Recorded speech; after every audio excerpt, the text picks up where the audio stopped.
నిర్మల్ జిల్లా తానూరు మండల కేంద్రంలో జిల్లా ఎస్పీ జానకి షర్మిల ఆదేశాల మేరకు పోలీసులు కమ్యూనిటీ కాంట్రాక్ట్ ప్రోగ్రామ్ ని చేపట్టారు. ఇలాంటి సరైన పత్రాలు లేని 60 ద్విచక్ర వాహనాలు 5 ఆటోలు స్వాధీనం చేసుకున్నారు. వాహన పత్రాలు వెంట పెట్టుకుని ప్రయాణించాలని, అలాగే ట్రాఫిక్ నిబంధనలు తప్పకుండా పాటించాలన్నారు సిఐ రవీందర్ నాయక్. భాగంగా చాలా మంది యాక్సిడెంట్ చూసుంటారు కదా, యాక్సిడెంట్ అయితే చూసుంటారు కదా, చాలా మంది అందరూ చూసుంటారు కదా, వచ్చని అనుకోరు కదా.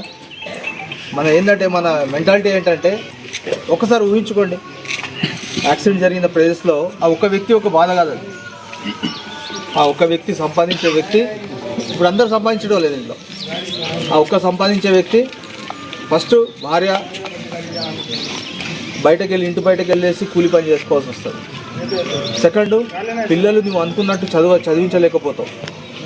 థర్డ్, తల్లిదండ్రులు వృద్ధాప్యంలో వస్తారు, వాళ్ళ కరెక్ట్ మెడికల్ ట్రీట్మెంట్ వస్తుంది.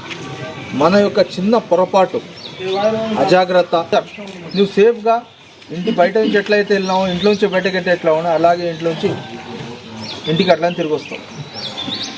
ప్రతి ఒక్కరు అదే కోరుకుంటాం కదా, ఇంటికి సేఫ్గా తిరిగి రావాలనుకుంటాం. కానీ ఏంటంటే రూల్స్ పాటించాం. పోలీసులు వెహికల్ చెకింగ్ చేసుకుంటారు అనుకోండి, అటు 100 మీటర్లో ఇటు 100 మీటర్లో ఒక 50 మంది ఇటు ఒక 50 మంది ఆగుతాము. వెహికల్స్కి ఉండాల్సిన డాక్యుమెంట్స్ ఏవేవి? డ్రైవింగ్ లైసెన్స్ ఉండాలి కంపల్సరీ. ఎవరైతే బండి నడుపుతారో వాళ్ళకి డ్రైవింగ్ లైసెన్స్ ఉండాలి. దాని తర్వాత ఆ బండికి సంబంధించిన డాక్యుమెంట్స్ ఉండాలి. ఏమేమి ఉంటాయి బండికి సంబంధించినవి?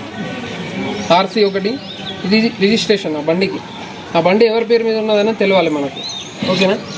తర్వాత నెక్స్ట్ 2 వీలర్స్కి అయితే మన ఇన్సూరెన్స్ కంపల్సరీ.